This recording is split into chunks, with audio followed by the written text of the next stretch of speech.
নমস্কার বন্ধুরা, আজকে একটা নতুন রেসিপি নিয়ে এসেছি। বোথে শাক। আপনারা কি নাম দেন জানি না, আপনারা কি নাম শাকটার নাম দেন একটু বলবেন, আমার কমেন্ট করবেন।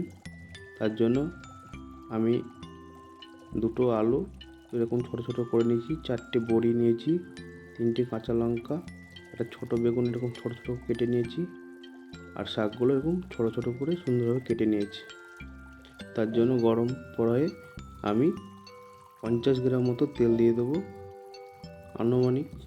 তার পর আমি এই আলু কুচি কুচি করে দুটো দিয়ে ভালো করে লাল লাল করে ভেজে নেব। এই শাকটা বেশিরভাগ আপনার শীতের সময় পাওয়া যায়, গরমে শাকটা হয় না, শীতের মৌসুমেই পাওয়া যায়। আলুটা লাল লাল করে ভেজে নিয়ে আমি এতে সম্বরা দিয়ে দিলাম, আর এরকম বড়িগুলো কুচি কুচি করে আমি সুন্দরভাবে বড়িগুলোকে ভেজে নেব। একটু লাল লাল করে ভেজে নেব। লাল লাল করে ভাজা হয়ে গেছে, দেখতে পেয়েছেন বন্ধুরা, লাল লাল করে ভেজে নিতে হবে এভাবে। তারপর আমি একটা বড় শোল মাছের মাথা ছিল, মাছের মাথাটা আমি সুন্দরভাবে ভেজে নেব। আপনারা শুধু খেতে পারেন, মাছের মাথা না দিলেও পারবেন যারা নিরামিষ খাবেন। আমি মাছের মাথা দিয়ে বোথের শাক কীভাবে করতে হয় সেই রেসিপিটা আমি দেখাচ্ছি সুদীপ্ত রান্নাঘরে।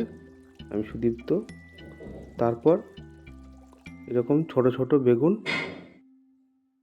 করে কেটে আমি এর মধ্যে মাছের মাথার মধ্যে ভাজা হয়ে গেছে সেটা দিয়ে দিলাম, দিয়ে আমি বেগুনটা ভালো করে নেড়ে নিলাম। এরপর আমি শাকগুলো দিয়ে দেবো। শাকগুলো অনেকগুলো শাক, আমি একবারে হয়নি, আস্তে আস্তে দিয়েছিলাম, তাই দুবারে দিয়েছি, কারণ শাকটা আমি অনেক বেশি করে রান্না করেছি। শাক দিয়ে আমি নিচ থেকে উপর পর্যন্ত ভালো করে নেড়ে নেব।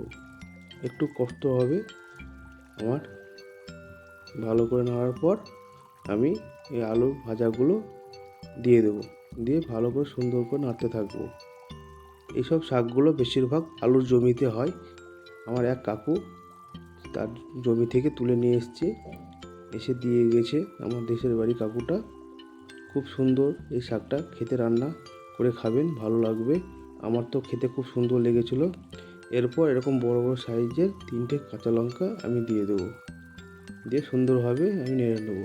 1 চামচ মতো লবণ আর 1 চামচে একটু কম হলুদ দিয়ে দেবো, দিয়ে ভালো করে আমি শাকটা আমি নাড়তে থাকবো। শাক থেকে জল বেরোচ্ছে, এইভাবে আস্তে আস্তে শাকটা কষতে হবে।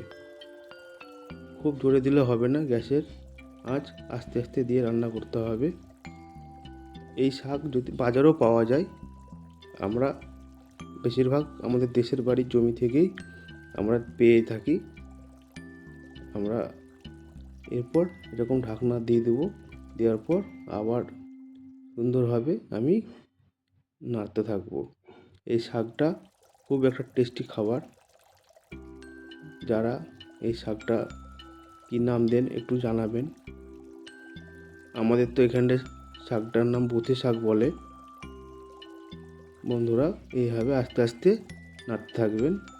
বন্ধুরা একটু আমার ভিডিও সাবস্ক্রাইব করবেন, লাইক করবেন, শেয়ার করবেন, কমেন্ট করুন যে আর কী নতুন নতুন ভিডিও নিয়ে আসবো এই শীতের মৌসুমে। আপনাদের পরিবারে একজন সদস্য করে নেন বন্ধুরা। এইভাবে আস্তে আস্তে সুন্দরভাবে কষার পর হওয়ার মুখে আমি একটু সামান্য চিনি দিয়ে দেবো। জল শুকিয়ে গেছে, এরপর আমি সুন্দরভাবে আস্তে আস্তে কষতে লাগবো। শাকটা নাড়তে হয় বেশি করে, খুব জোরে দিলে হবে না, জোরে দিলে শাক ভালো লাগবে না, পুড়ে যাবে। এই শাক এমনি শরীরের পক্ষে খুব ভালো, খাবেন। কারণ শাকটা তো শীতের মৌসুমেই পাওয়া যায়। শীতের সময় এই শাকটা একবার বাজার থেকে নেবেন, নিয়ে খাবেন। আপনারা মাছের মাথা দিয়েও খেতে পারেন কিংবা নিরামিষভাবেও খেতে পারেন। সেরকম কোনো মশলা লাগবে না, জাস্ট দুটো কাঁচা লঙ্কা, লবণ, সামান্য হলুদ আর সামান্য পরিমাণ তেল, দিয়ে খাবেন বন্ধুরা। ভালো থাকবেন, সুস্থ থাকবেন বন্ধুরা। আমার ভিডিও কমপ্লিট রান্না। নমস্কার।